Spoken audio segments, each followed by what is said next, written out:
दोस्तों, बरसात के मौसम में किसी भी कंस्ट्रक्शन के काम को करना मुश्किल ही नहीं नामुमकिन हो जाता है, क्योंकि पानी गिरने पर सीमेंट सूख नहीं पाते और सारे किए कराए पे पानी फिर जाता है। ऐसे में आप खुद ही अंदाजा लगा लीजिए, जहाँ एक तरफ बरसात के मौसम में घर बनाना मुश्किल है, तो फिर आखिर बहती नदियों और तेज लहरों के बीच इंजीनियर्स इतना बड़ा पुल कैसे खड़ा कर देते हैं। जी हाँ, पुल पर खड़े होकर यात्रा करना तो बहुत आनंद भरा होता है, लेकिन क्या कभी उसी पुल पर खड़े होकर आपने ये बात सोची है कि नदियों और समुद्रों के इतने गहरे पानी में आखिर ये कंस्ट्रक्शन का काम किस तरह से अंजाम दिया जाता है। दोस्तों, हमारे भारत में आपको कंस्ट्रक्शन के एक से बढ़कर एक नमूने देखने को मिल जाएंगे। और अगर पुल की बात की जाए तो भारत में नदियों और समुद्र में पुल बनने की संख्या दिन प्रतिदिन बढ़ती जा रही है, जो हमारे लिए काफी ज्यादा सुविधाजनक तो है, लेकिन आश्चर्य में डालने वाला भी है, क्योंकि इतनी मजबूती और बेहतरीन तरीके से बनकर तैयार होने वाले इन पुलों को बनाना कोई आम बात नहीं है। इसमें बहुत ही ज्यादा मेहनत लगती है, और खास करके तब जब इन पुलों को टिकाने के लिए पिलर्स को तैयार करना पड़ता है, क्योंकि पानी के अंदर पिलर्स को बनाकर खड़ा करना और फिर उसे सालों साल तक मजबूती देना, इस पूरे काम को अंजाम देने के लिए बहुत ही गजब की इंजीनियरिंग की जरूरत पड़ती है। अब खुद ही सोचिए, ऊंचे ऊंचे ये ब्रिज लाखों टन का भार अपने कंधों पर कैसे उठाते हैं। भारी भरकम गाड़ियों से लेकर लोगों की इकट्ठा होती भीड़, हर एक चीज का भार इन पुलों को सहना पड़ता है। ऐसे में सबसे बड़ा सवाल तो यही खड़ा होता है कि बहते पानी के अंदर इन पुलों को कैसे बनाकर तैयार किया जाता है। आपको बता दें कि पानी के ऊपर बनने वाले पुल कई तरह के होते हैं, जैसे कि beam bridge, suspension bridge, arch bridge और मूवेबल ब्रिज।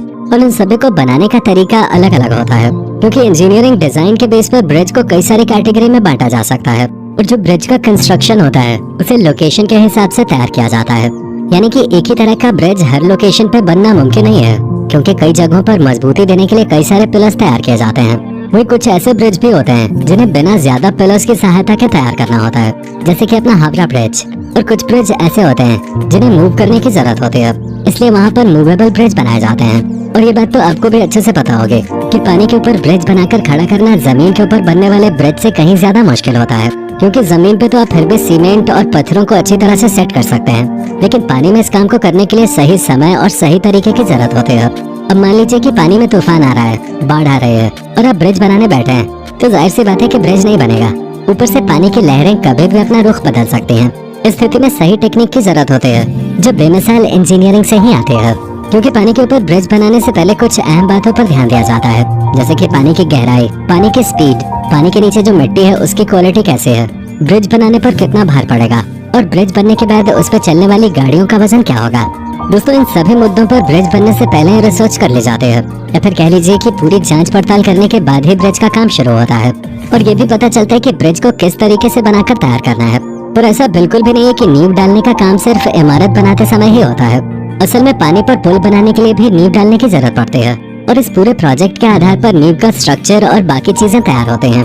आपको बता दें कि पानी के अंदर रखे जाने वाले नींव को कॉफर डैम कहा जाता है। दोस्तों, ये कॉफर डैम पानी के अंदर की जाने वाली कंस्ट्रक्शन का एक बहुत अहम हिस्सा है, जिसके बिना इस तरह की कंस्ट्रक्शन काफी ज्यादा मुश्किल हो जाएगी। हम ऐसा इसलिए कह रहे हैं क्योंकि दोस्तों, कॉफर डैम असल में ड्रम की तरह होते हैं, जिन्हें क्रेन या फिर पेलिकन मशीनों की मदद से पानी के एकदम बीच में अच्छी तरह से फिट कर दिया जाता है। असल में इन्हें बनाने के लिए स्टील की बड़ी बड़ी प्लेट्स का इस्तेमाल किया जाता है, और इनका आकार गोल या फिर स्क्वायर हो सकता है।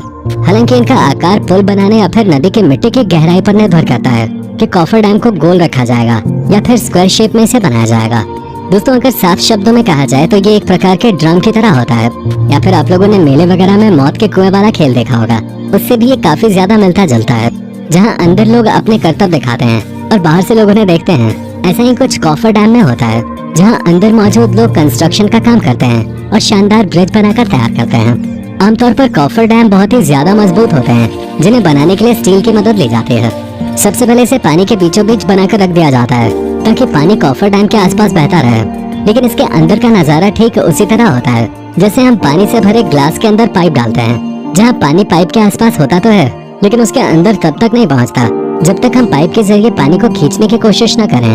हालांकि कॉफर डैम काफी बड़ा होता है, इसलिए थोड़ा बहुत पानी तो इसके अंदर जाना लाजमी है, और अगर ऐसा कभी कुछ हो जाता है तो उसे भी बड़ी आसानी से निकालकर बाहर फेंक दिया जाता है, ताकि कॉफर डैम के अंदर का माहौल बिल्कुल सूखा रहे और उसके नीचे की मिट्टी दिखाई देने लग जाए।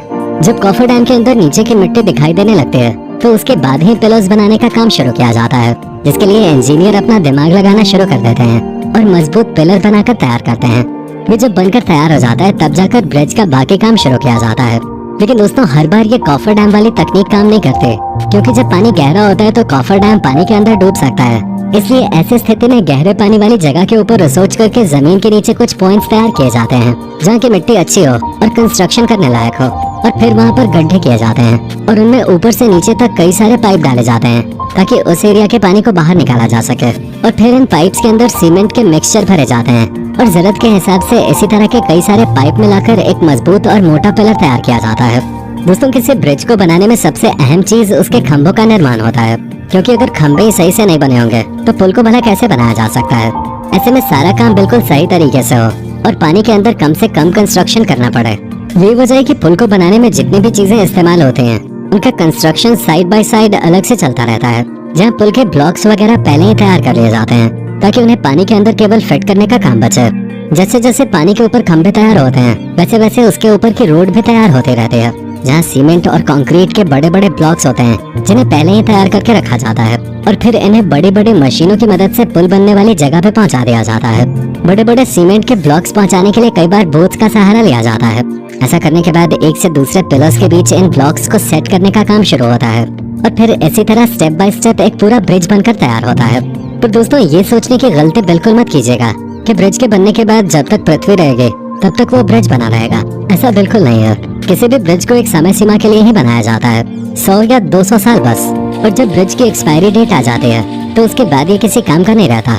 ब्रिज को समय समय पर रख रखाव की भी जरूरत पड़ती है। ऐसा नहीं कि एक बार बनाने के बाद उसे भूल जाएं, क्योंकि अगर ऐसा किया गया तो लोग उसके ऊपर छीछा लेदर मचाने लग जाएंगे। और इसका सबसे बड़ा उदाहरण हम मुहावरा ब्रिज के रूप में देख सकते हैं, जहाँ लोगों के पान मसाला गुटखा थूकने से लेकर पक्षियों के गंदगी फैलाने तक हर एक चीज ब्रिज के ऊपर असर डालते हैं। और इसीलिए ब्रिज को मजबूत और नया जैसा बनाए रखने के लिए हर साल लाखों रुपए पानी की तरह उसके मेंटेनेंस पे खर्च किए जाते हैं। और ऐसा ही कुछ हर एक ब्रिज के साथ किया जाता है। ब्रिज की मजबूती का पता लगाने के लिए कई सारे इंस्ट्रूमेंट्स इस्तेमाल में लाए जाते हैं, जैसे कि मैग्नोमीटर, पायोमीटर और इंफ्रारेड थर्मोग्राफी। दोस्तों, इंफ्रारेड थर्मोग्राफी तो एक ऐसी शानदार डिवाइस है जिसकी मदद से कंक्रीट के बीच बने गड्ढों का भी आसानी से पता लगाया जा सकता है और समय समय पर ब्रिज पर बने खंभों की जांच आसानी से हो जाती है। और अगर कहीं कोई गड़बड़ी मिलती है तो उसे वक्त रहते दुरुस्त कर दिया जाता है ताकि आने वाले समय में किसी भी तरह की कोई परेशानी ना हो। और यही वजह है कि ब्रिज से जुड़ी बहुत कम ही दुर्घटनाएं देखने को मिलती हैं। तो दोस्तों, अब आपको समझ में आ गया होगा कि पानी के अंदर पुल बनाकर तैयार करना बिल्कुल भी आसान काम नहीं है। बाकी आपका इस वीडियो पे क्या कहना है कमेंट में फटाफट लिख भेजिए और इस तरह के वीडियोस लगातार